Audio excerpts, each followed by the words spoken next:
Thank you. Attention, salute, pledge.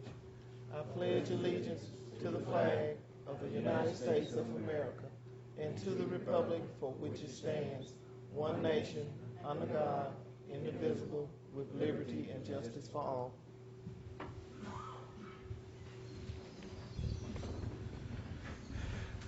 Good evening. I wish to welcome you to this meeting of the Mayor and Board of Aldermen. Thank you for joining us as we begin this new fiscal year. Last month, in fact, it was June 30th, we talked about the budget, and I thank the department heads for all of the hard work that they did in terms of savings. We monitored our overtime closely, and we cut where we could to mitigate the impact that you as citizens would experience as a result of the decisions that we have to make. I was disappointed that the newspaper did not properly reflect all of the hard work that the department heads did, and I plan to get some information. Ms. Goldman is working on something, and we're going to get some information to the newspaper within the next weeks showing the actual work that we did to streamline this budget.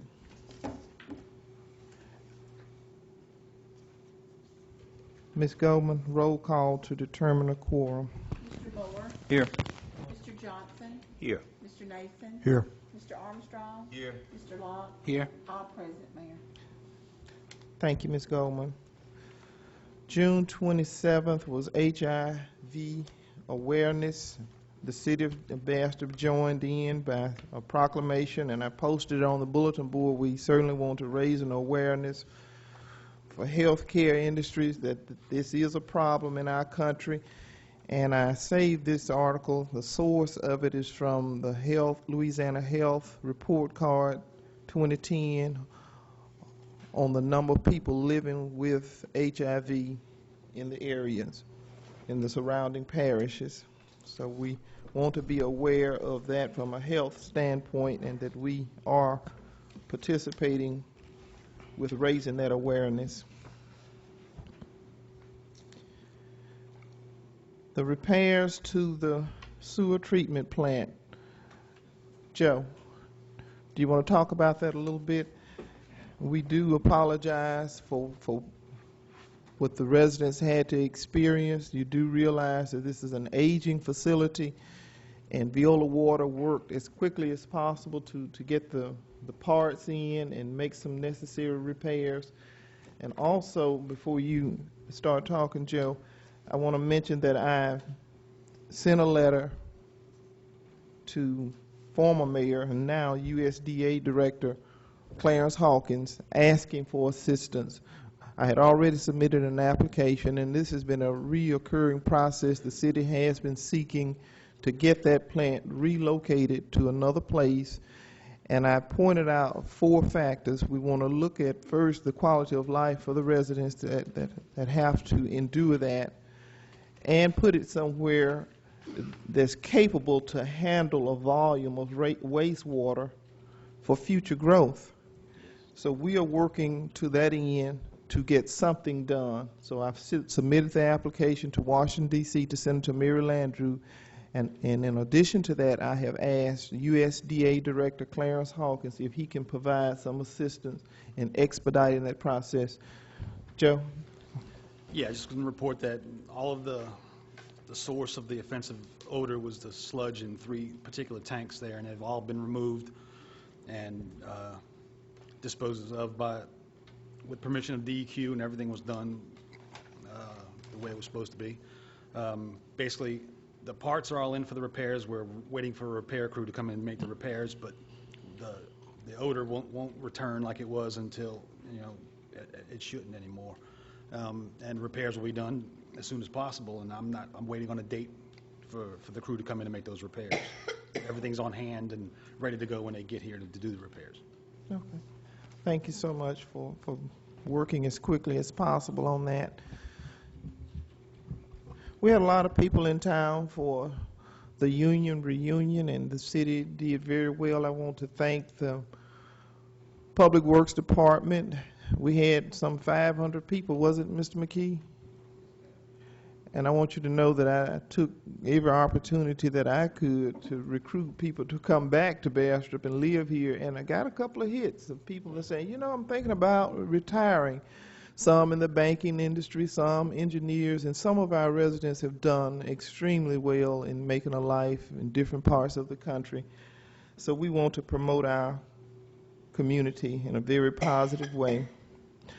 I received a call from the governor's office. They have been working with me. We have a couple of announcements, good news that we want to make, but I want to give him the honor to make those announcements or tailor it to his taste preference, but I'm looking at having an event and it's centered around his schedule. So we're working on some possibilities, and as soon as that is solidified, then I will let you know. The pool is now open. Mr. McKee, you want to speak to that? We went through all of the procedures and getting everything ready, making sure that the repairs were done.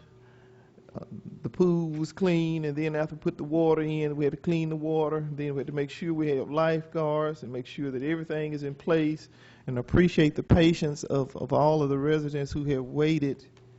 So you want to talk about that a little bit, Mr. McKee? Yes, ma'am. The pool officially opened yesterday afternoon.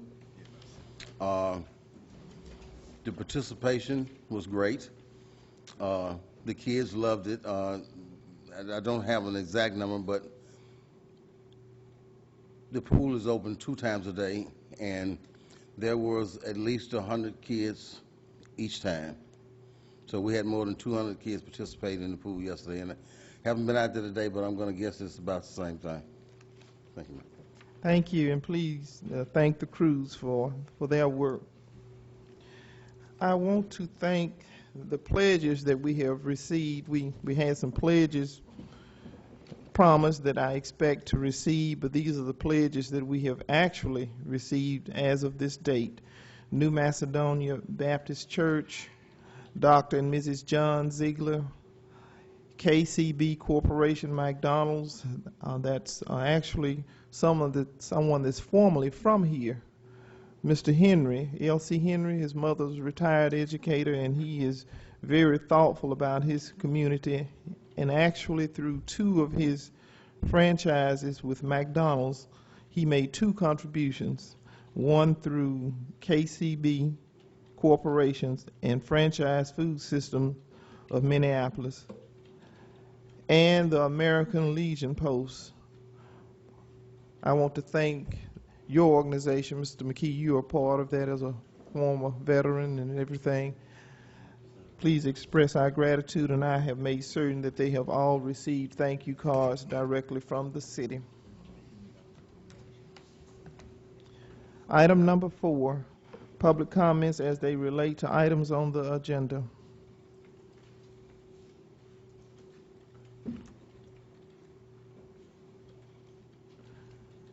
Item number 5, approve previous minutes, regular meeting June 8th, 2011, and special meeting June 17th, 2011, June 23rd, 2011, and June 30th, 2011. At this time, I will entertain a motion. So moved. Properly moved I second the motion. and second. Are there any questions, discussions? All in favor? Aye. Any opposed? Motion carries. Item number 6, Finance Committee Report, Resolution 111390, Bills and Claims for the month of June 2011. Mayor, I move that resolution number 111390, bills and claims for the month of June the 11th, be accepted. Second. Properly moved and second. Are there any questions, discussion? All in favor? Aye. Any opposed? Motion carries. Item number 7, Resolution 111391, a resolution commending Terry Bowen upon retirement as captain of the Bastrop Police Department. Chief Black, if you'll join me. Captain?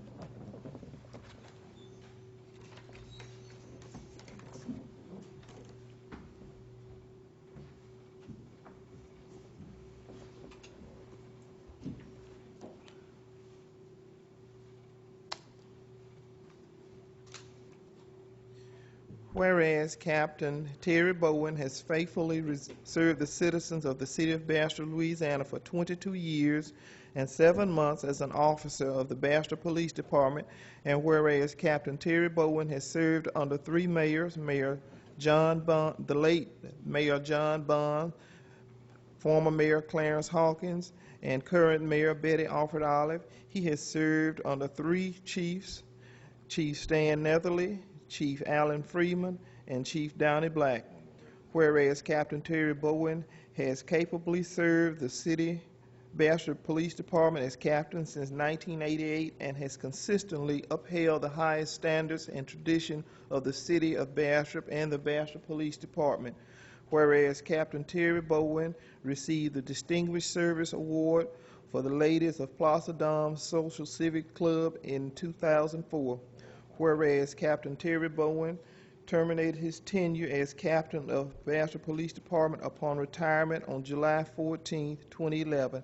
Now therefore be it resolved by the mayor and board of alderpersons of the city of Bastrop, Louisiana, in a public meeting held on July 14, 2011, that they do hereby commend, applaud, and honor Captain Terry Bowen for his devoted service to his community and courage to all citizens of the city of Bastrop, to join him in expressing our grateful appreciation for his contribution to this city, his fellow citizens, and the Bastrop Police Department.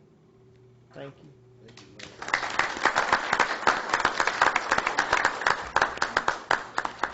Captain, would you like to say something? I've always wanted to be a police officer, and I got the opportunity with Stan Netherly, and it was a privilege and an honor to serve with all these people. And it was a privilege to serve the citizens of Bastrop. And I'm going to miss the job a whole lot, but I'm getting a little bit too old and too slow to keep up with everybody. So it's time to go fishing. Thank you. All right.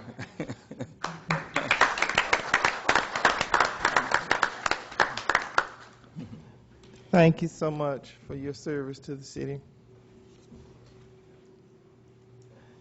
Item number 8, ordinance 114201, an ordinance authorizing the borrowing by the city of Bastrop, Louisiana of $1,500,000 by issuance of its revenue anticipation note series 2011, providing for the payment thereof, providing with respect to the rate of interest thereon, providing for a pledge and dedication of taxes and other revenues of said city for security and payment thereof in principal and interest and other matters in connection therewith. Mr. Steve Nasaka, our financial advisor. Good evening. Good to be with you. This ordinance is, remember, it's strictly for introduction this evening. The parameters and the details will be completed for the next council meeting. It is the same cash flow borrowing tool that we've used for the last several years. So with that, we recommend it to you for introduction tonight.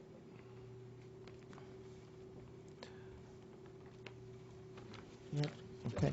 Having heard that presentation, at this time I will entertain a motion. So moved. Properly moved Second. and second. Are there any questions? Discussion? I'm sorry. Mayor, Yes. we're not voting. You're not voting tonight. Oh, No, not an voting. introduction. No, it's just an introduction. Okay, introduction. Thank you. Thank you. Thank God for great minds. Okay. I see we have a guest in the audience, and would it be proper, Mr. Lawrence, to give him time to introduce himself? Yes, ma'am. I think there's probably unanimous consent by the council to permit it, to afford you that privilege. Nobody objects, it's certainly fine. We have a candidate in the office for Michael Eccles, seeking a state office, and he is a visitor with us, and I do want to acknowledge his presence here. Did you want to?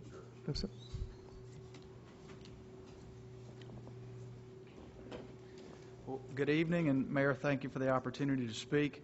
I'm Michael Eccles. I'm born and raised in Bastrop, Louisiana, and I'm now a proud candidate for House District 14. We've had some changes in the districts, which you are probably just now being made aware of, but I'll be a candidate and hopefully be able to represent Morehouse Parish and Ouachita Parish, which I live now, to the best of my ability. So thank you for the opportunity and look forward to hopefully serving one day. Thanks. Thank you for joining us.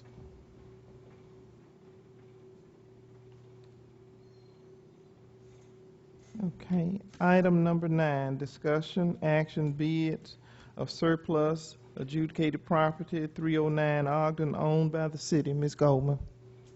Mayor and council, give us permission to advertise for bid, and we did. We had one submitter. It was for a Clark N. Ezel. I believe y'all got that in your packet. And he's bidding $4,205. Okay. Hope y'all consider accepting the bid, so that way we can get this back on the tax roll and collect taxes on it. Okay. Thank you, Ms. Goldman. Having heard this information, what is your pleasure? Mayor, I make the motion. I second that motion. Okay, you make this motion to accept the bid. And second. All in favor? Aye. Any opposed? Motion carries. Thank you very much. Mr. Ron Carter, Morehouse Sales Tax, and Ms. Kim Vereen. Did we get you prepared with a PowerPoint? Yes, ma'am, I think so. I think Ernest has got it. Mayor, appreciate it. Thank you. We trust you have some good news, Mr. Carter. I believe we do, Mayor. We ready? As the Mayor said, my name is Ron Carter. I'm the administrator for Morehouse Sales Tax Commission. I've been working here 15 years, I believe, in the sales tax office. I can't believe 15 years and I'm only 20 years old. But anyway, we go from there. And I said, and also my assistant, Kim Vereen, is the auditor for the office. A lot of you know Mark Vereen, which is works for the city. Kim is Mark's better half, I'd say. And I also, a lot of times I talk with the mayor, I say I've got the better Vereen, but we do appreciate both of them's work. All right, what I've done here, and I've kind of gone through, I've gone back like 15 years, or back to 1996, and showed total collections throughout the year for each, and these are fiscal years, they're not, and our fiscal years ends in June the 30th, so we just had the fiscal year end in June the 30th of 2011. Our collections here, we can see we got it now, we got it here on the graph also. You also see in fiscal year 2007, we had a real good year. That was one of the best years. We had a little over $15,929 million, 15 million. I'm sorry, came real on 15,000. But in $15 million, that was part of that was due. We had a couple things that year. We had a big audit that we had done, sales tax audit, and also we had done a. We found a company that was here, and they had been paying part of their sales tax into the state, so we got a refund that year for the prior 3 years, so that helped us out real good. But I think the last time I spoke with y'all, I think it was in February of last year, fiscal year 2010. That was one of our low years right here. That was, part of that is from the closing of the mill. But since then, we had in fiscal year 2011 that just ended, we were up a little over $500,000 for the fiscal year ended this year, and that's total. Now, on the next one, we've got it broke down for the city of Bastrop for the few years. We, here in 1996, we had a real low, and then I think around along here, I believe we added a new sales tax, so that was one of the reasons. And again, in 2007, you got a big spike there. So in 2010, we're down below about $4.5 million. What was it, 2004? Yeah, $4.5 million. But this year we're back up a little bit. Increase about $200,000 increase in y'all's collections for this year. So that is good news, Mayor. So we're hoping that will continue. A lot of this, even though with the mill closing in 2000, I think fiscal year 2009, 2010, we had a bad year, but we kind of held our own. Some people predicted 25% loss in revenue, but our revenue was only that year. I'll show you. There's about 9%, I believe. So that was the city of Bastrop. Also, your sales tax district. This was a tax that was implemented in January 2005. That was for the street improvement, I believe, and construction. And the first 5 months we collected $308,000. And 2006 we collected $849,000. And then since 2006 it's been real steady, right at $900,000. So that's each year. And that is I believe that's dedicated for infrastructure, street infrastructure, sewer, things like that. And here's this kind of what did I do? This is kind of a comparison. This is our total collections, and this is how much we've increased or decreased for that year. And this is the cities, and then this is sales tax district number 1. And they pretty much go the same. If we had a loss in the total collection, you had a loss there in the city, just a small amount. Total collections, we lost like 2%, but city in 1999 we only like less than a little over 0.5%. Like I said, in fiscal year 2008, that was the year. That's the fiscal year that the mill closed on us, and we were down totally 8.34%. For the city, 8.27%, and then for the sales tax district, only 2%. That 2% down for the sales tax district, basically because the sales tax district does not include the International Paper Mill property. So that was one. And then this year we're up 3.5% total for the total collections, and I'm 2% up for inside the city limits, and 2.5% in sales tax district. So that is some good news, Mayor. So I'm hoping that continues. Does anybody have any questions so far? Any questions? If not, we're going to go on.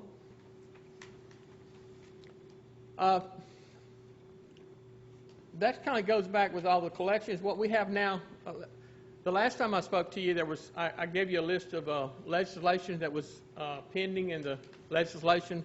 As always, when we have a legislation session, we kind of bite our fingernails till it's over with.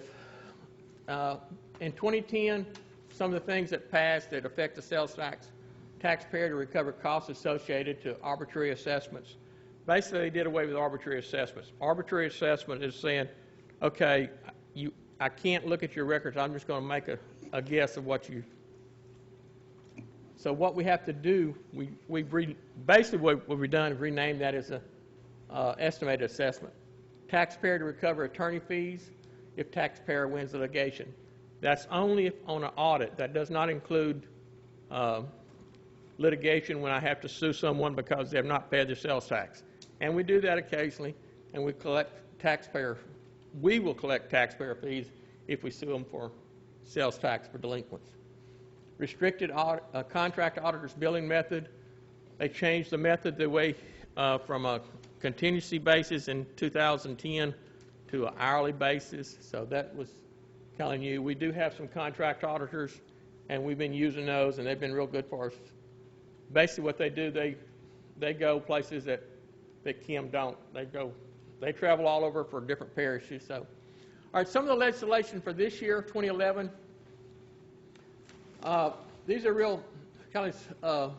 We didn't get hurt real bad. I was really glad for that. One of the things, the first two, House Bill 35 and Senate Bill 254, both dealt with the same thing. Make It Right Foundation. I believe that's in New Orleans. That's I believe it's for housing for.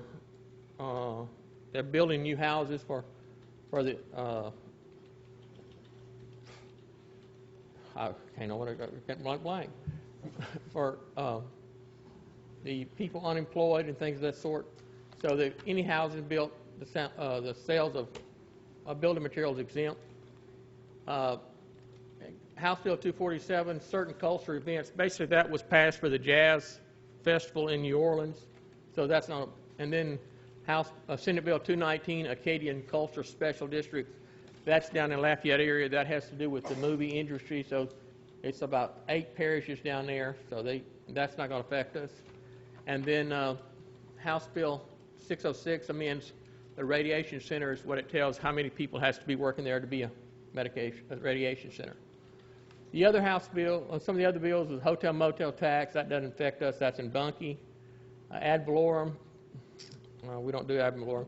Administrative, there was 2 bills passed, the Senate or the legislation. One was report collections, 10 business days. And when we do our collections, what it is, you have 10 business days after the close of the month to report your collections.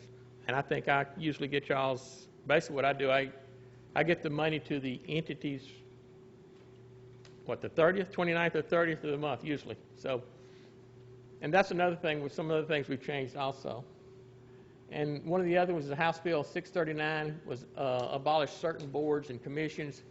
This ULERAC is an advisory committee that the sales tax people have like 3 people on this committee, and they have to be reappointed every time we have a new governor, and they forgot to, the organizations forgot to nominate some new people, so they wanted to delete it, but we took it out before the end of there. So that was where we went for that. So we didn't get hurt with the legislative. So anytime you get through a legislative session and you're not hurt on sales tax, you're lucky. Several years, like I said, I've been doing this for like 16 years, and there's several times we've got hurt real bad. We got beat up last year a little bit, and there was a lot of things in the legislative, but we ended out pretty good. Let me just tell you one thing that we have done with the sales tax office. We do a lot of online filing. We collect a lot of sales tax online. This is something new this year. I actually started in about 2009. I noticed the other day that I collect about 40% of my money online, and that has helped us tremendously. We bought new software this past year, and when I get online sales tax collections, I can download that off the internet and then upload it into the new software. It saves our office a tremendous amount of time. We're talking about 300 to 400 sales tax returns we can do in about 2 hours, where it used to take us about 2 days. So we've had a lot of help, a lot of things that we've improved on. And also we do ACH deposits now. We don't write checks to our entities. As soon as I get my month closed, I send the money overnight I put it in the bank that day, and the next day the entities usually have it. So y'all have it usually. We've only had one problem with that. I think in December we collected a lot more than we thought we were going to do. I think that was a good thing. And our collections, we have a ceiling amount, so we had to do one deposit one day. I think that was you when we did that, and we did it great. Where to now? What does the future hold? Like I said, I think we're growing back in Morehouse Parish. We've got a lot of good things. We've had the MAC Center come in. I don't know if anybody's been there or not. I can see a rise in the sales, not maybe the sales tax, but I can in the hotel motel tax. That's been an increase there. Another thing, the D&G foods, that is just opened up, so we're looking to see an increase in sales tax also the next year. So we're looking for good things here in Morehouse. Exemptions and exclusions. We always hate exemptions and exclusions if you're a tax collector. But there's so many of them. But if you really want to see a good, you can go to the Louisiana Department of Revenue, and there's a publication called Tax Exemption Budget. And that's only says for the state level, but it tells you what each exemption, sales tax exemption, how much money the Department of Revenue or state loses for each exemption and exclusion. Legislative members, we always, like I say, we always want to be friendly with them. We like to keep them informed. I talk with Sam quite a bit. Also, every time I can, I talk with Mike Walsworth, and there's another guy over in Richland Parish, another representative by the name of Bubba Cheney. I don't know if y'all know him. I like to talk with them and like to keep them informed. Also with the people in Monroe, I like to talk to the representatives there too. I try to cover the whole area, because when we have something that's bad for the sales tax, it's not only bad for the sales tax here in Morehouse Parish, it's bad all over the state. I encourage each one of the councilmen to get to know their representatives, and if we have a sales tax issue, I would appreciate any help I can get, because like I say, it's your money. I'm just collecting it. What can you do to help? One of the other things, if you see new businesses, because we try to travel throughout the parish on a periodic basis. If we see any businesses, or if you know someone that's doing business that are not registered, either let me know or my staff, or if you will, tell Sandra here at the city. She'll let me know. One of the things, peddlers. Personally, I'd like to outlaw them. I know we can't do that. Businesses that do not register. We've worked a deal with the city here. When someone comes in to get an occupation license, they will send them over to our office, and we will get them registered to do sales tax. Or if they do not need a sales tax number, we will fill out a form and send it back to the city so they can get the occupation license. We also do that with the sheriff's office, so that's helped us a whole lot. But like I said, we have had good news. We are increasing back, going up again. I really appreciate that. And at this time, anyone has any questions? Yes, sir, Mr. Armstrong.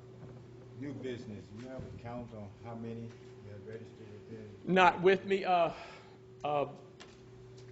With the new software we have, we can keep a list of those. We can run a monthly report doing that. I could do that and give it to Sandra if y'all would like. But we probably have on the average, we probably have 20, 25 people registered every month. And not all those people are inside in Morehouse Parish. Some of them are out of state, and they're doing business here. And we go back to the contract auditors. With the contract auditors, that has helped us a lot with the getting people registered that are outside of state, because they know they're being monitored. So they do register pretty frequently now. Any other questions? Thank you, Mr. Carter. Appreciate it. Every time I see Mr. Carter, he will wave me down to, things are looking up. Things are getting better. We always appreciate hearing good news. And if you would get that information to Sandra, and we'll get it to the council members on the. Thank you also, Ms. Vereen. Item number 11, Sandra Thomas, grave desecration. I spoke with Ms. Thomas. She is unable to be here tonight, and Ms. McKee, you wanted to speak to that?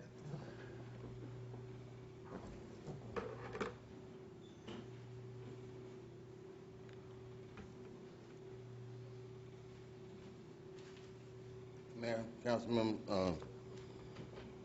Ms. Thomas has spoken to both the chief and I, and it's regard to a cemetery plot that she has in Memorial Park Cemetery, that there's been a lot of desecration and damage to the grave itself. The chief will address that, whose responsibility is, but what we have did in Public Works is we've advised our people, if they saw anyone around that gravesite or in the vicinity, go ahead and write the license plate number down, and we'll give it to the sheriff's office and let them check it out. Okay. Thank you for speaking to Ms. Thomas in reference to that, Mr. McKee. Chief Black. I also spoke with Ms. Thomas, and I said the city owns the cemetery, but it is located outside the city, and I spoke with Mr. Lawrence, the sheriff's office is responsible for the investigations or has jurisdiction at the cemetery. Of course, we'll assist them in any way we can if they need it, and then we'll assist the cemetery department as well. So, and she was happy with that, satisfied with that. Okay. Thank you, Chief Black. Item number 12, K. King, Morehouse Economic Development.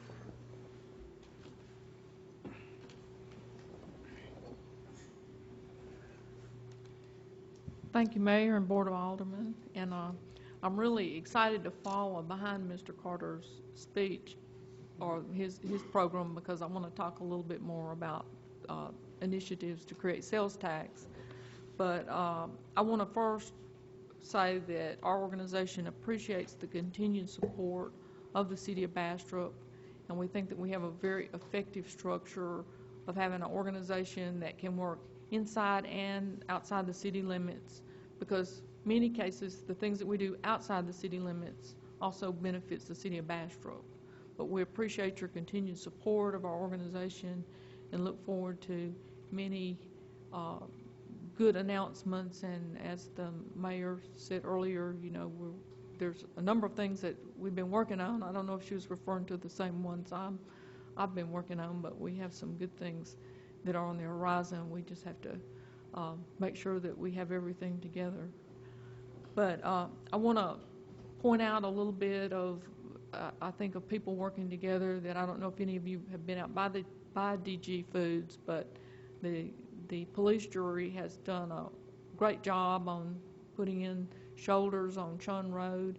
We've got a little bit more work that we're going to do in there. We're waiting on AT&T, who's indicated they're going to move the telephone pedestal down, and I believe there's a water meter in there. And at that time, we do intend to have a new culvert installed in there that's going to widen out that intersection and make it easy for cars to get in and out. So, you know, as I said in another police jury meeting, often economic development projects don't stop at the boundaries of districts or cities or whatever. You know, we got to make sure that we have a good flow of cooperation within the governing bodies to make sure that these companies are accommodated. And I've been working with AT&T on some other projects too, a little bit outside the city limits, and identifying some areas where they've needed some help with DSL internet access that I wasn't aware of. But we have another company that's looking at making Bastrop a permanent location for their company. They've been here a couple of years, and I hope that maybe in a future meeting we'll have him come in and talk about what a good workforce he thinks we have. But I want to bring that back at a later time. But I do want to talk a little bit tonight about the sales tax, because as in our organization this month, when we start reviewing what our goals are going to be for this next year, one of our goals that we're working on is doing a marketing campaign to help make people aware of the services that we have in Bastrop. What we talked about is we have a large influx of population that's going to be coming in to the Sterlington area with the CenturyLink expansion. And some of these people are going to be coming in from out of state, and they're going to be completely unfamiliar with the area. And we're going to do a brochure and some things that will promote some aspects of our community and try to bring these people into the Bastrop area. And by doing so, we hope that they'll shop here, because generating tax revenue, sales tax revenues, is one of the ways that it'll make it easier for everybody to kind of fill the gap on some of these declines in tax revenue. That the tax base is one of the most important things that we need to deal with right now. So that's why we think this is a very important project. I've contacted Cindy Ingram, who's putting together some ideas and some budgets for me, and I'll be bringing that back to my board to try to move that forward. And I think it'll be something that's going to be very positive, and like I said, help inform people that are coming in. You know, we can't just advertise right here in our area. We're going to have to branch out to contact these people that are coming into the area that are completely unaware of a lot of the services and amenities that Bastrop has to offer. And in keeping with that theme on bringing people into the community, we're also looking at agritourism. And one of the projects that we've been working on, we're not a tourism. I'm talking with Dorothy at the Tourism Commission, and we're trying to kind of work through this. But one of the resources that we see here that we've identified is Bayou Bartholomew. And right now, we don't have a lot of water in Bayou Bartholomew, so we're kind of, but you kind of have to look past some things and say, well, hopefully we're going to have water in Bayou Bartholomew again. And so I'd like to point out, I've been working with Joe Roth with the Star Home Place, which is a great destination for agritourism, but he's been working with us on this project, and we've been coordinating with the police jury, and we're going to try to get some access points for canoeing and kayaking and really promote this area as a agritourism destination. And in regard to that, the Department of Agriculture and the Agritourism Committee has chosen Bayou Bartholomew as a canoe trail, and they're willing to promote this. So we're just going to have to kind of pull all of our stuff together. And I know that, at various points, Bayou Bartholomew can be a long way from the city, and then it can be kind of right at the city. So we're going to be balancing out. But the important thing is to keep people coming into Bastrop. And in addition to a lot of the events and special festivals and arts and craft shows and things that are like once a year they bring in people, and and the people that are involved in this do a great job of promoting Bastrop. But we want to work on some more established things that are going to continue on, and that's something that you don't have to work on all the time, that they'll just kind of smoothly generate extra tax revenues. And we're going to be continuing to do what we do, is identify sites and buildings and try to match up buildings to prospective businesses and be that point of contact where we can work all over the parish to help people. But these are just a couple of other projects that I'd like to highlight, that I wanted to highlight tonight, that we're working, and it's just opportune that I'm following in behind the sales tax revenue, because this is so important for us to keep this revenue up. Ms. Does King, anybody have any questions about anything? you mentioned AT&T, and I received some communication that they are making some improvements, and they expected to have those improvements completed by 2015. Is that the same information that I have that you were speaking of? Well, not quite that far in the future, because one business that I worked with a couple of years ago, John and John Trucking, that I helped place them in a lease building out on 165 at the building that's directly across from the Chevrolet place, that I was completely unaware that they had been struggling with not having high-speed internet access. Mm-hmm. So I've been working with the cable company as well as AT&T to try to get them something in there to where they could get a little bit faster internet access. And I have talked with, and I'm sorry I can't remember his name, but I have talked with the person that manages that for Morehouse Parish, and he tells me that internet access, DSL internet access, will be available within the month for them. Okay, and I'm looking at a letter. AT&T has led the United States in driving the mobile broadband revolution. During the past 4 years, mobile data traffic on nationwide networks increased 8,000%, and we expect that by 2015, mobile data traffic on our network will be 8 to 10 times what it is in 2010, as customers continue to mobilize everything, tablets, video, computing. So they're doing some overall improvement. Yes. And I see them around town, and I know, and it was just kind of opportune that this came up, and I was able to tell this business that, well, if you put it on the internet right now, it's going to tell you that it's not available, but it is going to be available within the month. And I put their their IT person in communication directly with AT&T, and they're working that out. But internet access is huge for attracting businesses. If you don't have it, you're just not gonna be competitive. And I think that Bastrop overall, City of Bastrop is in pretty good shape for that.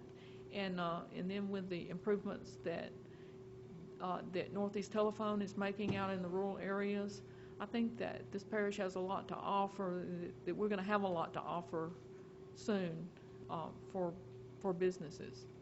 But it's going to be more that people can live where they want to live, or they can live any place and conduct business, and that's where we're headed in this country.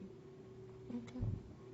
Thank you, Ms. King. Thank you. Appreciate your visit the other day. If anyone has any ideas, yes. Question concerning the new industrial park, is that still on the table? We're still, Mr. Armstrong, we're still looking at some options on that, and with anything, as you move forward on things, and even with our redevelopment plan, which the mayor and I have talked about, is that when you move into the future with things, sometimes you kind of have to reevaluate some of the goals and things that you're working on. And we are looking at a number of sites out the same direction. But we're evaluating several sites right at the moment. And I think that the mayor has that the project has been turned over to people in the city, through the city, and that they're evaluating that right now. And we're hoping that we'll kind of get some things moving on that. Thank you, Ms. King. And we are working on it, Mr. Armstrong. I spoke with Mr. Herpin on the federal level, and he wants us to be cautious in what we do in terms of how we spend the money, to make sure we spend it somewhere that's going to work. So we are evaluating sites and looking at the things that would prohibit in one location or something that would promote another location. So we're still weighing everything out. And this is going to be on the west side? Well, there are some alternate sites on the west side. Yes, we've talked about some sites on the west side. One thing that we have to consider on this too is that this EDA money and all of these federal programs come with a lot of covenants and things with them, and we want to make sure that we cover all of that when we look at the covenants, and make sure that the money's spent at the best possible location. But there are a couple of considerations on the west side. None in mind that you're right. Let me speak to that. As we evaluate, and we're basically looking at advantages, disadvantages, infrastructure, that's going to be a factor in making a determination, the location of it. So we want to make the most of it. We don't want to just buy land and have a dormant site just for the sake of buying it. We want it to be productive, so for that reason, everything is still on the table, but we are working towards eliminating some things. So to pinpoint a location right now I think would be unfair to say, because we're still weighing everything out.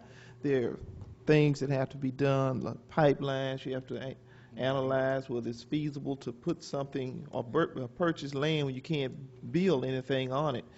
Then you have to do soil testing, which Kay has experience as a surveyor, to make a determination, can you build something on soil? So we're still evaluating, and in fact, I had a conversation in reference to the new industrial site just this week. So it is not by a long shot dead. We're still working on it. It's just that we want to do what's best in spending federal money. And the city is responsible for how it's done and what goes wrong with it. So we want to do as many things right as possible. And I would like to see it spent in the best possible place, but, I am partial to doing something on the west side. Can you speak a little bit about the ditto building. Well, I don't really want to, Well, I don't really want to talk about the ditto building too much tonight, but I can tell you that we have continued to have an active prospect there, which is very good news. Any other questions for Ms. King? No. Okay. Thank you, Ms. King. Okay, thank you.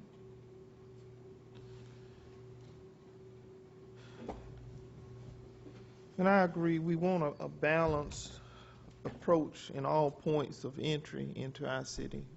The west side will always continue to be a place where we need to concentrate our energy in what is a good fit to develop the west end of town, to make sure not everything is just not working on one end opposed to the other.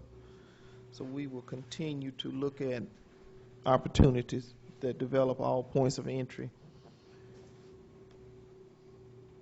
Item number 13, reappoint Mike Palm to the Planning and Zoning Commission.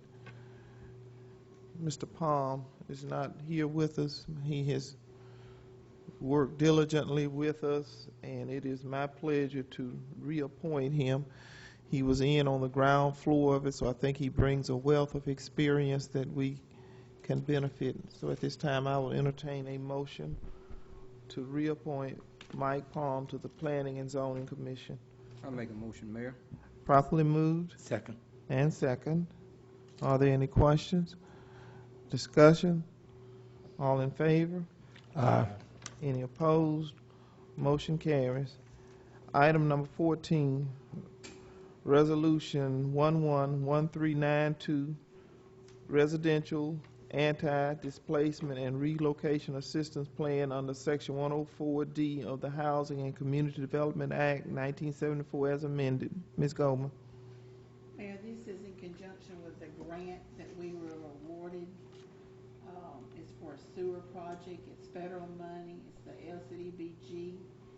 This is part of it that we have to adopt, and we have to consider. It has to do with relocating of housing and things like this. We do it every time we get one of these grants, and it's just a current plan to keep us in compliance with the Act 1974.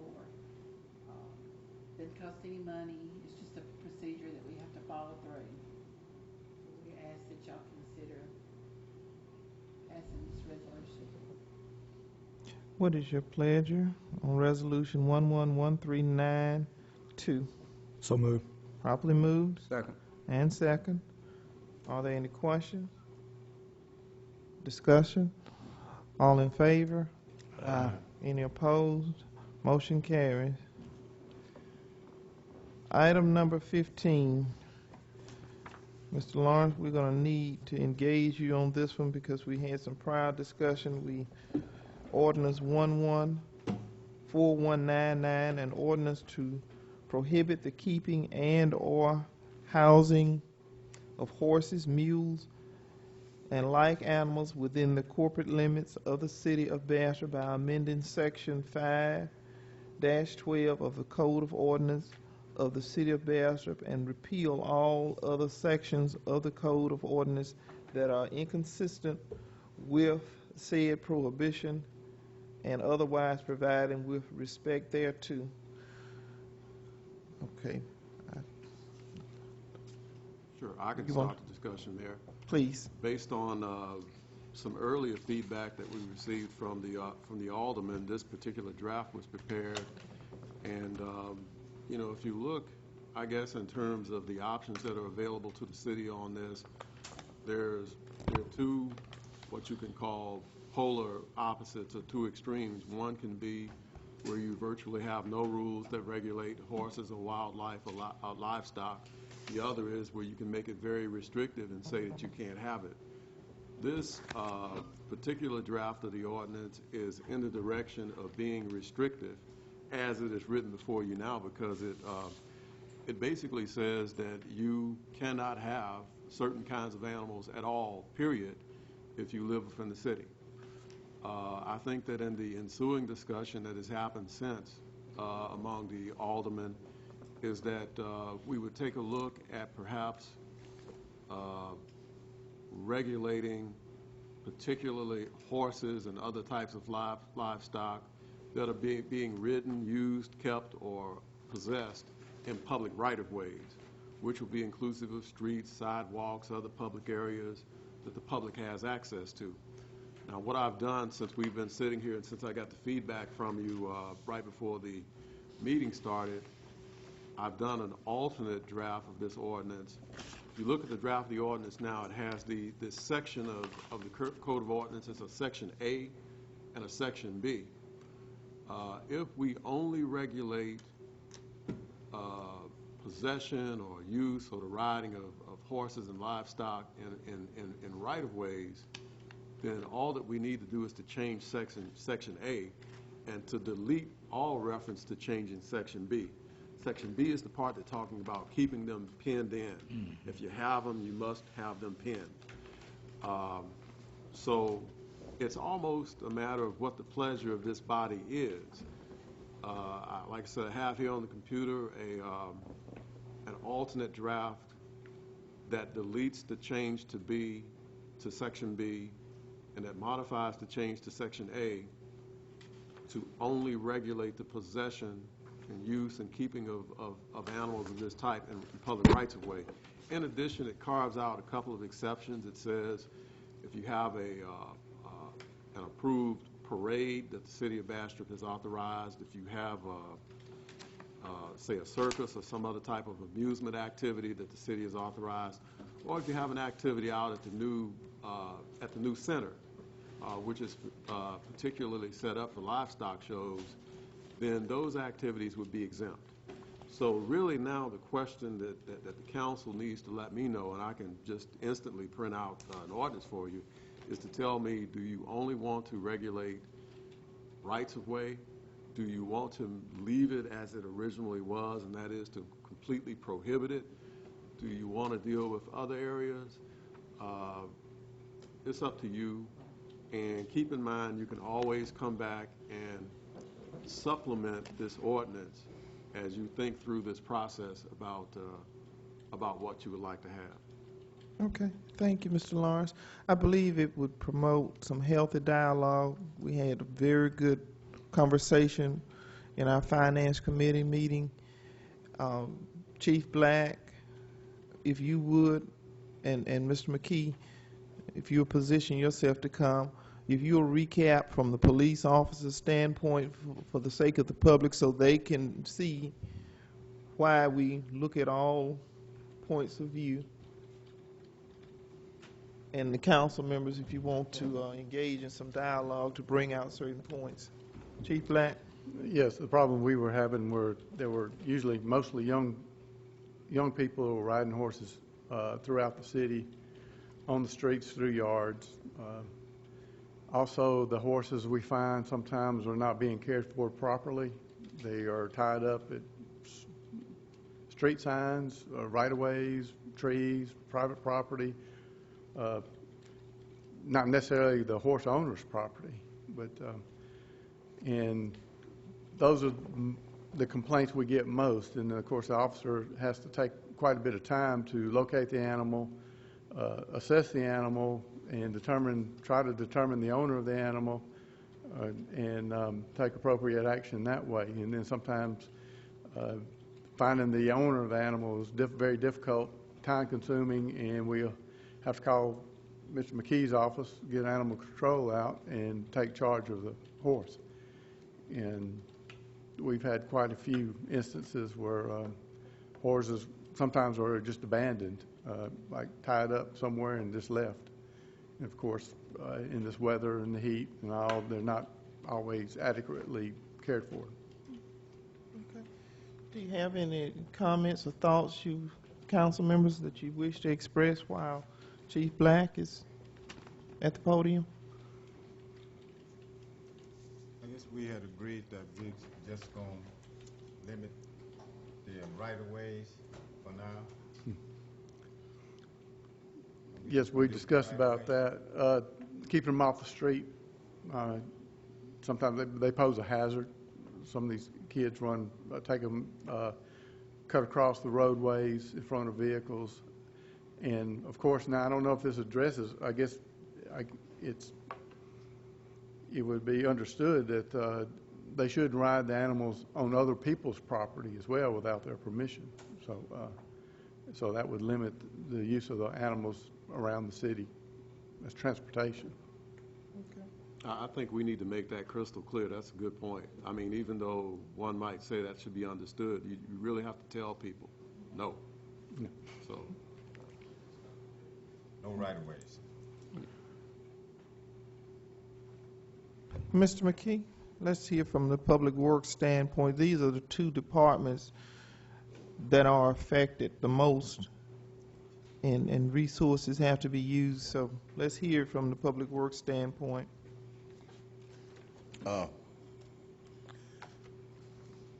I would ask, the council will make the final decision, of course. I would ask the council to leave in the part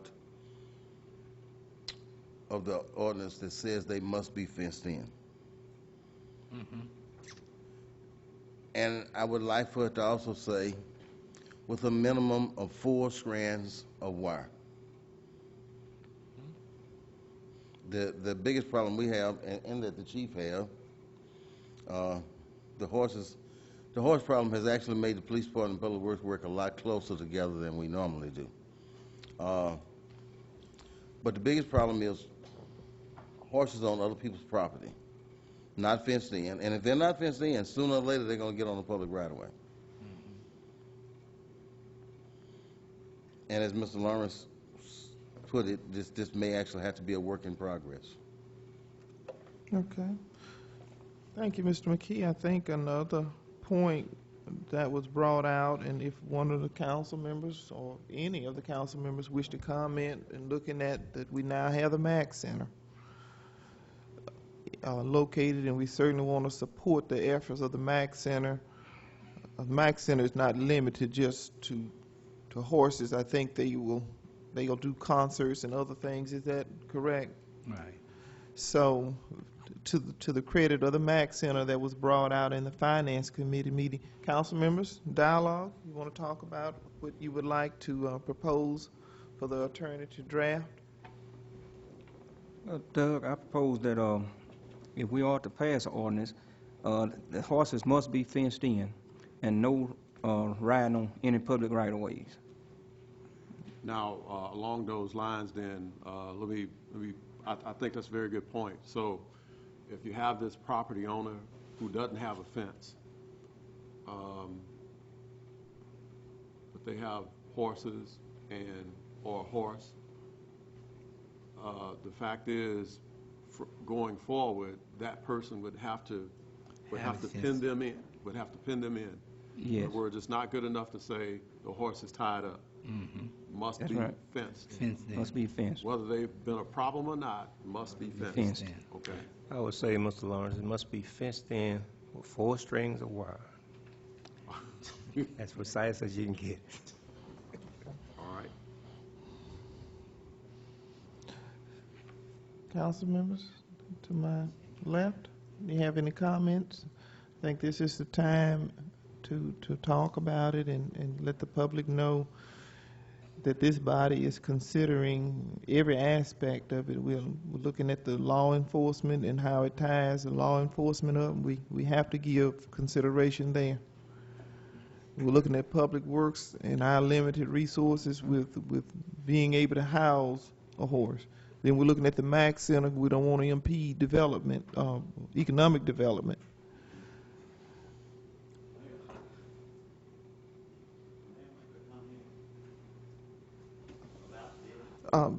Excuse me, Mr. Lawrence. Yes, ma'am. It's even we haven't. You do have a rule that you started off with regarding public comment. Whether you permit it or not, it is strictly your prerogative at this point. I mean, it's up to you to permit additional comment if you'd like. Okay. Mr. Farrer, at the beginning of the agenda,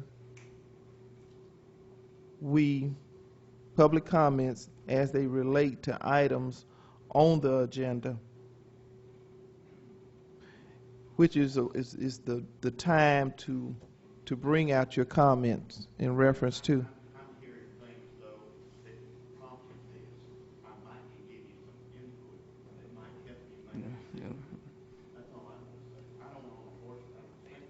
Yes, sir, I understand. Yes, sir, I understand that. I think the council is in dialogue about what they want to do, and I'll leave it to this council if you wish to hear from. I like to keep protocol to maintain order in a meeting, and before we have had others who wanted to speak outside of the items on the agenda, and we specifically have item number 4 as it relates to items on the agenda. But I will leave it to you as council members. If you wish to hear from Mr. Farrer, that's making an exception to, I don't have a problem. I don't have a problem. With Let him him speak. okay. If you will come to the podium. While he's coming up, Mayor, the other thing that I neglected to mention is that, of course, if you're in the right of way and you're transporting these animals, using some commercial means, a livestock trailer or something like that, of course, we exempt those activities out of the prohibition as well. I mean, because after all, how would you get them to where you're taking them if you don't have a right to do that? And you do need to discuss, unless you're not going to change, you need to discuss the effective date. How quickly we're going to look at doing this. Okay. Mr. Farrer? Chief Black and the attorney can probably back this up. Problems that they're having out in the parish with horses in Bastrop, you're going to have the same problems here. They got rickety fences. They got a rotten rope. They'll tie them up to something. If that horse gets loose, the biggest problem you have or going to have is somebody that will admit that's my horse when it runs out in front of a car and somebody gets hurt. And attorney, you probably realize that.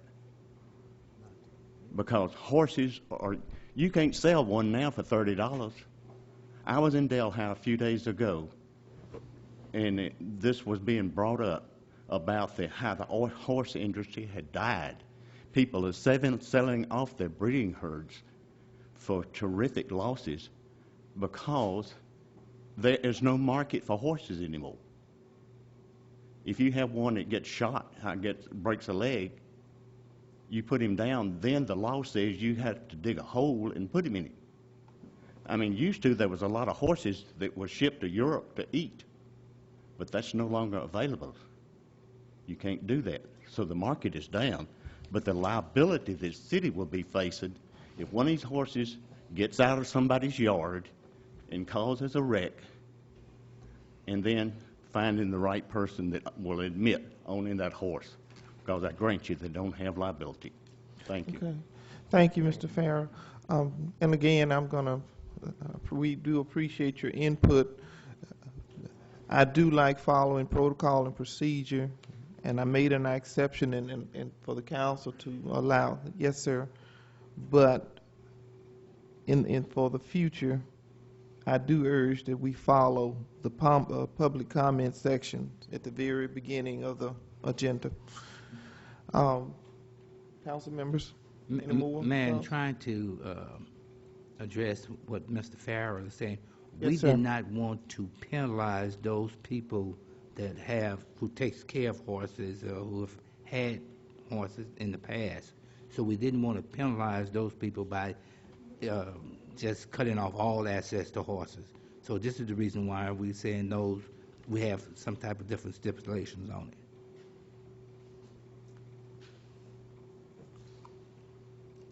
Okay, thank you, Mr. Locke. Are you ready at this time to make a motion based on the information that you have heard? If you are, I would ask you to defer it. Let me print this out, and I want you to vote on something that's printed. Okay. I mean, it'll take me 2 or 3 minutes and let me recount this. Okay. Pin those animals in. Yes. So now, forget a little bit of what I said when I first started talking. Section B that I said we were going to leave out, we're going to put it back in. That's the section that talks about pinning in animals. If you read the current draft, it doesn't mention the word horse or anything like that. Now we're going to include horses in Section B. Right. So now what you're going to see is Section A will say can't have them in right-of-ways, subject to exceptions like the Mac Center, Rodeo, transporting them, parades, amusements that have been licensed by the city. Right. Also, in accordance with what the chief said, I just added in, you can't let the horse go over anybody else's yard. I mean, we kind of got some laws that say that, but like I said, you got to tell people. So I just put that in. Okay. And then, I mean, we can, whoever I can email this to, and we can print it out, I can, all right. So if you come back to it, I can. Mr. Farrer brought out a point, a standard on fencing. Is that something that needs to be considered? The standards of fencing? It's a standard on fencing, a type of fencing. I mean, is there a certain type of fencing to keep horses in? Tell you this, Ropes or what? it definitely needs to be, how do I put this? It cannot just be a fence, because a horse is almost like a motor vehicle. I mean, it could just run over just, a flimsy fence. So it's got to be one that is adequate to hold a horse, for sure. Okay. So, I mean, we can put some language in here that says that the fence has to be adequate to pin in the animals. Yeah. Versus just having a fence. Wasn't that what Mr. McKee brought up, that he said it should be a 4-strand wire fence? Did you say wire, Mr. McKee, or did you say, 4-strand wire fence? Is that not sufficient wording?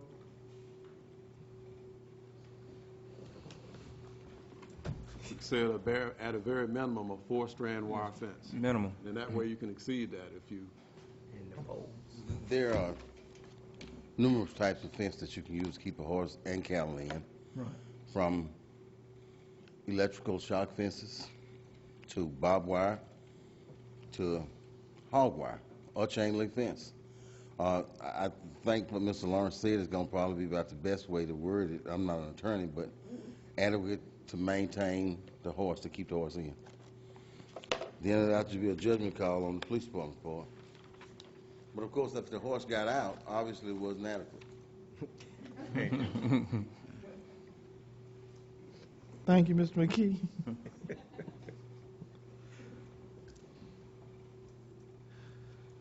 Well, do you want to talk about this anymore as Mr. Lawrence? Question, the effect, when does it go into effect? Right, now that was my question. That's what I was asking y'all. That was one of the last questions that I had for you. When do you want this to be effective? Immediately. Well, usually after ordinance, usually, 15 days? Right, I mean, there's the publication period and all that, but, if you had some particular thing where you wanted it to only come into effect into the future to give folks a transition time, a period or whatever, now that's the question. But it's really up to you. Well, maybe 15 days, transition, give them a little time. Because if it goes in effect tomorrow, see, it's not going to work. Let's probably tell folks within 30 days 30 after it days. becomes final. Yeah. Okay. What would you say about that? I think that gives people some breathing room, some time. September the 1st? Yes, sir. September the 1st. Right. That'll put us around that time period. That's a good day.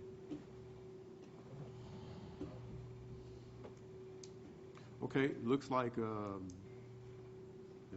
I got a draft here that addresses the issue about having an adequate fence to keep the animals penned in, and I'll stick in here at the end that it'll be effective September 1st.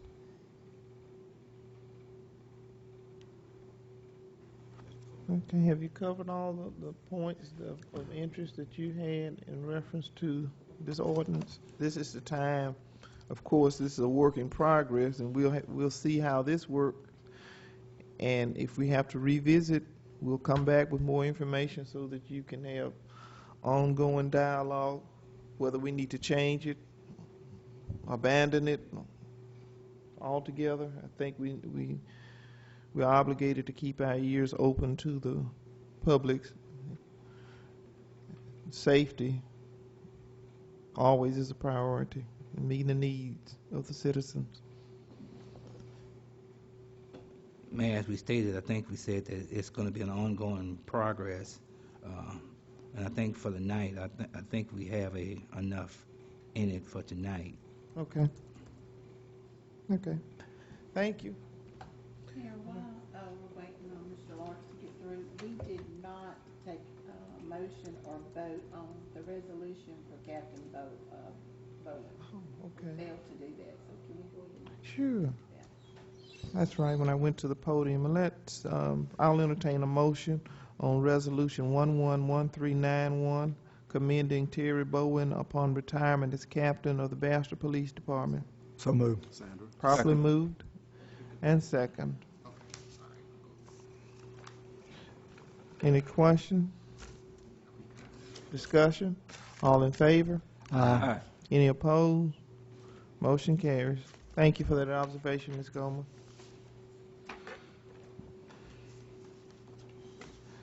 And while we wait for Mr.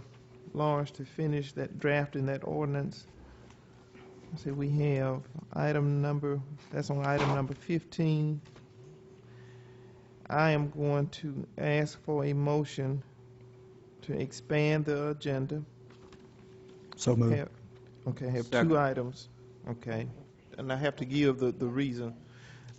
2 items that I wish to bring before the council that came to me, one last week, and I got a follow-up call today. In fact, got about 3 follow-up calls.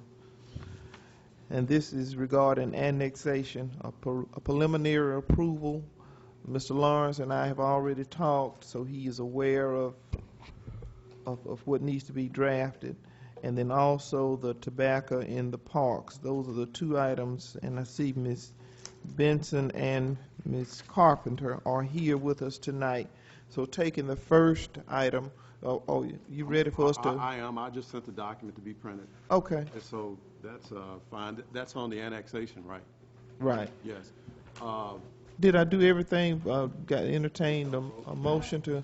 They voted. Gotta vote. Okay. Okay, we had a motion, we had a second from Mr. Moore. All in favor? Aye. Any opposed? Motion carries. Okay, Mr. Lawrence. I spoke with a gentleman who is interested in building some very nice apartments, and the property is outside of the city limits. In fact, it's just on the edge of the city limits. And he is trying to work on his application process, so he called me several times today. That's why I'm bringing this before you tonight. But the pictures that I saw, they're very nice apartments. He indicated a gated community, about 56 units, which translates into about 200 residents when you take in consideration how many 1 bedroom, 2 bedroom, 3 bedrooms. So in his desire to be annexed into the city, there are certain procedures, and Mr. Lawrence will go through that we have to follow. And the first thing is he has to give us a property description. Yes. And this property at this time is vacant, and we do have to deal with the Justice Department because if something changes the voting dynamics, and right now there's nothing on the property. So, Mr. Lawrence, if you would speak to all of the issues associated with Yes, ma'am. doing this. I think it's been maybe a few years since we've done the property, annex the property for the new Walmart site out east of town. I think that was the last time that we done one. But the real initiation of the process is when the property owner comes forward first with a letter and says, I want you to annex my property, or I want you to annex my company's property or my business's property into the city. And in connection with that written request, that there be a property description that describes specifically what it is that they're requesting to be annexed. Thank you, sir. Once we receive that description, then there are 2 places that we have to go to, the Registrar of Voters Office and the Assessor's Office. Certifications have to be obtained from both of those agencies regarding ownership of the property and whether or not there are any registered voters who reside on the property or in the property that's the subject of annexation. Once we get those items, the a formal ordinance is drafted up and adopted by this body to approve the annexation, subject to pre-clearance under the Voting Rights Act by the U.S. Department of Justice. We take the ordinance, we take all the other submissions, we put it together in a submission package, along with respond to some very specific and detailed questions that the government wants to know. We send it to the Justice Department and we ask, do they have any objection to the annexation? I was just looking it up. Mayor, they have 60 days. They have 60 days to make a determination as to whether or not they want to object to the ordinance that you will adopt. That's after you adopt it, annexing the property into the city. The easiest way to get property annexed into the city is when nobody is living on it, because you don't have a voter issue there. It doesn't matter how many people subsequently live there after something is built on the property. If it's vacant land, that's the easiest time. And if it's a pressing issue, we can request what we call expedited consideration from the Department of Justice. And again, if it's involving vacant land, normally you can get expedited consideration. I know we got it for the Walmart property because that was vacant land. So that process, owner tells us in writing, and I think we can take it now that the owner wants us to do it, but we can just ask formally, give us a letter to back that up. That's A. B, give us the property description. C, we go to the assessor's office. D, we go to the registrar of voters' office. Then we come here, we adopt an ordinance, then we go to the Justice Department. So those are the steps to annexation. Okay. Mr. McKee, would you tell where the property is located so that this body will have an idea? It's over Boswell. Is it Boswell? Okay. And that would be District A. A. Would it? Oh, no, A. I think it would actually be A-B. Mr. Nason's district. Oh, Nancy. C. Off Okay. Boswell? Boswell. Boswell, that's right. I'm sorry. It's Boswell, Eastwood, Brindle area, in that area over there. That's it, okay. Okay, so that gives you an idea of where the property is, and as Mr. Lawrence indicated, we do have to get a more defined property description.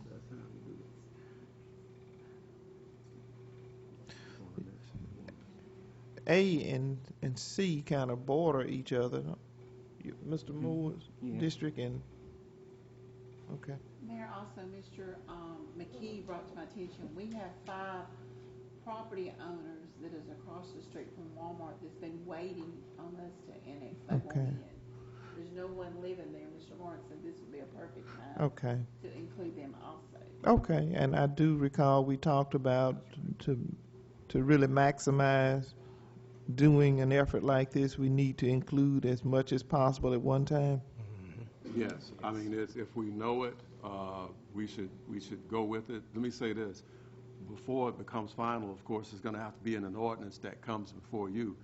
But if this is a direction that we're gonna move in, I would ask for you to grant me and the administration preliminary approval now to start this process, because I would hate to get these descriptions, have these people write letters. They might have to hire a land surveyor to draw up the description and all this. We go through this, and then the council says, oh, I don't think we want to annex property. So if it's something that you know that it's okay to do, give us the preliminary approval, we can run with it. If it's something that you don't want to do, don't give us the preliminary approval, because it's a lot of work if you don't want to do it. I guess that's what I'm saying. Okay. Well, at this time, I will entertain a motion for preliminary approval for Mr. Lawrence to what is it, Mr. Lawrence? Okay, we commence got to get the- the property description, and we got to get those other owners to provide the same information. Yes, ma'am. It'd be to commence the process of Annexing. pulling together all of the annexation requests that we have and getting them in a form where we can bring it to this body in the form of an ordinance for approval. Okay. I make a motion, Mayor, to give Mr. Lawrence the approval. Second. Properly moved and second. Any questions? Discussion? All in favor? Aye. Any opposed? Motion carries. Thank you so much. Mr. Lawrence, are we ready to go back to the ordinance? Yes, ma'am. On this will be the one involving horses. Yes, sir. Yes, we do have it completed. So it would be, if this body desires to adopt it, it would be in order to entertain a motion at this time. I'd like to make a motion. Second. Okay. We have a motion and a second. I take it we're clear on the language of this from the lengthy discussion that we have had. And I can repeat it back if necessary. I can tell you, because I remember it, what it was. I think it would be safe to repeat it back, so we won't leave here with any question in our mind tonight of what. What we're regulating now is the possession of horses in public rights-of-way, saying that it's prohibited, you can't have them, you can't ride them, can't tie them up or whatever, and on people's private property. The exceptions are when you're transporting them legitimately from one place to another using a form of commercial carriage. Also, parades, amusements that have been permitted by the city. Also, the Morehouse Activity Center when there's a sanctioned activity there. And we're changing the provision on them being penned, saying that they must be fenced in, and a fence that is adequate to keep the animal secure when they are kept on private property. We say that the effective date is September 1st, 2011. I think this is a correct restatement of what we said. Okay, and I think we probably need to clarify we don't want them riding the horses to the parade, transport them. Yeah. I got a permit to be in the parade, so I'm gonna ride my horse. Yeah, I think, but I think the way this is worded, you are authorized when you are in the parade. You know, I don't think you can get away with riding it to the parade. Okay. So. Okay, we've got a motion, we've got a second. All in favor? Any question? Discussion? All in favor? Aye. Any opposed? Motion carries. Okay, the next item that under this expansion of the agenda is tobacco in the parks. Mr. McKee, council members, I believe you received some communication from Ms. Benson and Ms. Carpenter.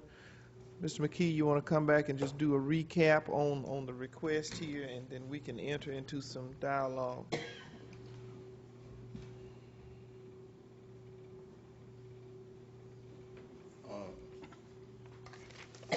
A group of concerned citizens have asked that the mayor and the council consider banning tobacco use in all public parks.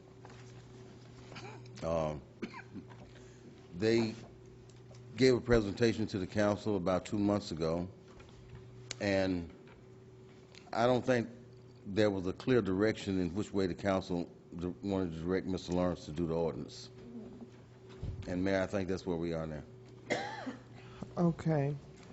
The request was to ban it altogether? Yes, ban all tobacco use in public parks. Okay.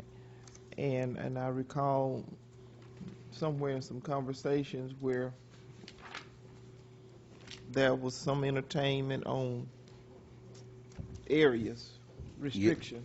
Yes, ma'am. Now, I remember asking the attorney about it because we have people to rent the park sometime, with reunions, and I recall Mr. Lawrence said that this body has the flexibility to restrict it as much as you deem necessary. So at this time, I'll entertain some conversation. Mayor, I think we had a little discussion on this before we came in, and I think that unless I'm mistaken, each council member were in agreement to completely ban all tobacco products from the parks. Is this correct? Correct. I had some discussion with Doug. It was my thoughts that we not make it enacted until the beginning of the year, January 2012, mainly because all ball seasons are over with. And also that would give Mr. McKee and all the workers plenty enough time to make more than enough signs to go up all around the park and have them properly displayed before January the 1st. May I ask a question, ma'am? Yes, sir. You did mention about rentals, blues festivals. Will that ban still hold? Because when someone comes to rent, we need to tell them. I think we should exempt when it comes to having an activity in the park or somebody want to have a show, because Okay. if you don't allow it, it's gonna have some drawback, and some people just, And the only reason I ask is because on some activities and rentals, family reunions, blues festivals, the city, there's also an ordinance that says no alcoholic beverages in the park. And for that day, the city council usually exempts that. So I guess my question, if you do want to put an exemption in, is it the pleasure of the mayor and the council for the people renting the park to come and get the exemption from you all? Okay, Mr. Lawrence, what would be your guidance so that the council members can make a well-informed, well-balanced decision? I think what Mr. McKee just mentioned about doing exemptions on an event-by-event basis is one approach, because you almost have to be able to forecast in advance exactly what types of events you would have where you wish to allow it and don't wish to allow it. And that's a challenge if you put that in your ordinance, if you try to define it, because if you get to a point where you got something that's prohibited, you have to come back. And so it's easier to prohibit it altogether, but to grant exemptions the way that you deal with alcohol, unless you already know in advance exactly what you want the exemptions to be. That's by event, that's by a particular location. This is another one of those areas. It's just about anything you want to do. And I think what Mr. McKee said, though, is the easiest way to deal with it that I can think of right now.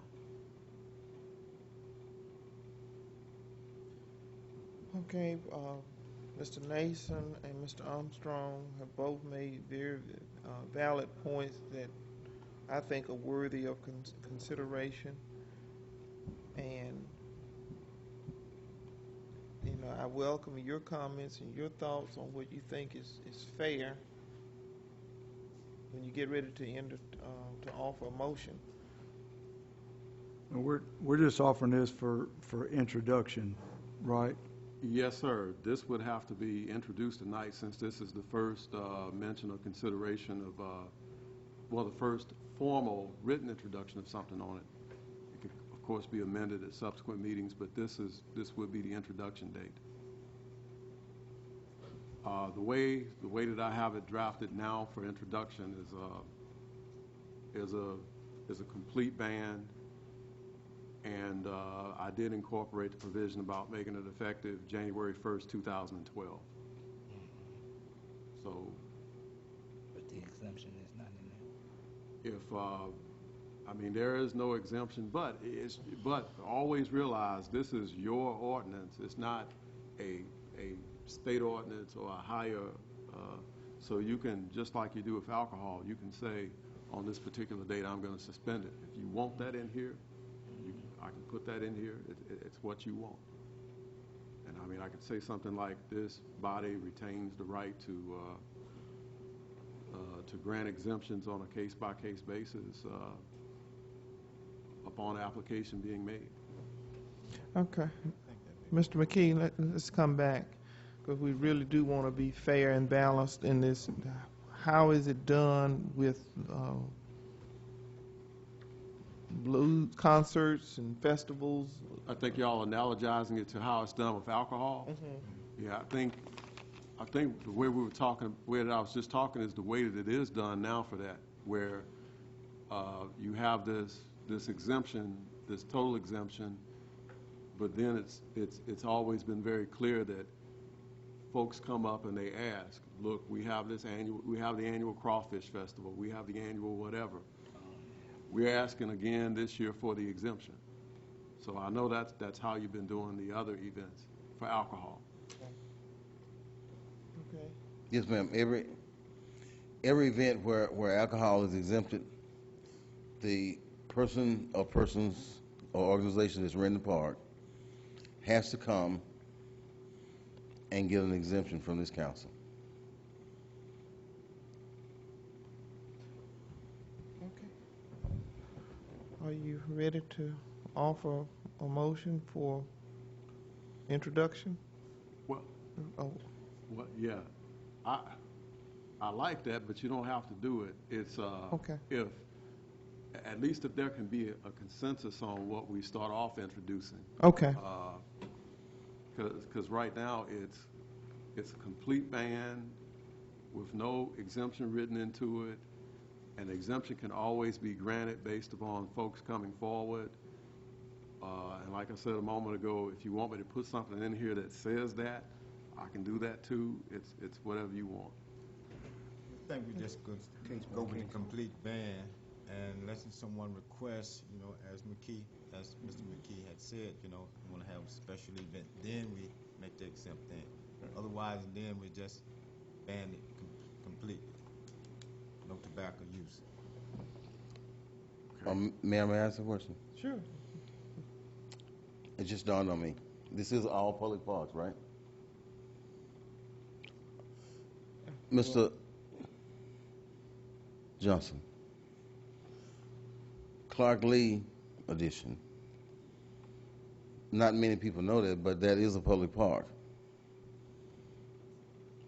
The ban will extend to that park too. Am I correct? That's how I have this drafted. I'm saying every park. Yeah, every park. So unless y'all tell me certain parks, the ordinance says every park. Every park. Okay.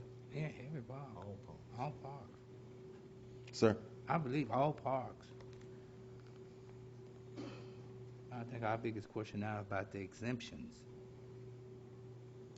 Or the exemption. Right. Remember now, you always reserve the right to grant those exemptions at any time, so. Mr. Lawrence, Yes, sir. as we had originally stated, all parks. Right. Now, if someone else want to come in as a blues festival, everybody not going to go to a blues festival. Then they can come to this council and get this exempt for that specific event. Yes, because this is your law, this is Yes. your ordinance, you have the right to So suspend it. let's go as we had on that note right there. So we have a consensus that we're banning tobacco use at all parks in the city Sir. of Bastrop. Yes. Effective January 1st, 2012. And then we'll bring it up for vote next month. Yes, sir. Okay. All right. So then, Steve. Okay, this is a motion that's for introduction on Yes, ma'am, only, ordinance so for it's- introduction. I believe we have covered everything, Ms. Goldman. Okay, I think, yeah, we've covered everything and then some. Been a productive meeting. Ms. Lawrence, can you think of anything else? No, we got it all done. All right. Well, at this time, if there is no further business, I will entertain the motion to adjourn this meeting. So move. Properly moved Second. and second, all in favor? Aye. Any opposed? Motion carries. This meeting is adjourned. Get out of here.